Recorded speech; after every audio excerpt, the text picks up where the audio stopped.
मशरक़ी वस्ती में जंग की सूरत हाल पाकिस्तान स्टॉक मार्केट पर शदीद मनफी असर देखने में आ रहा है और PSX 100 इंडेक्स में 15,000 से ज्यादा पॉइंट्स की कमी रिकॉर्ड की गई है। कारोबारी हफ्ते के आगाज पर मार्केट ओपन ही मंदी अंदाज में हुई और 100 इंडेक्स में 15,344 पॉइंट की शदीद मंदी देखने में आई। 100 इंडेक्स 15,344 पॉइंट की कमी के बाद 1,52,717 पर पहुंच गया, लेकिन कुछ देर बाद इंडेक्स 14,733 पॉइंट कम होकर 1,53,329 पर देखा गया।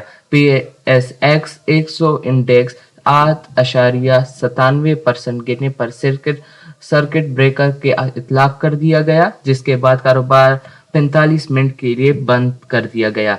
KSE 30 इंडेक्स भी 9.42% गिरने पर 45 मिनट के लिए रोक दिया गया।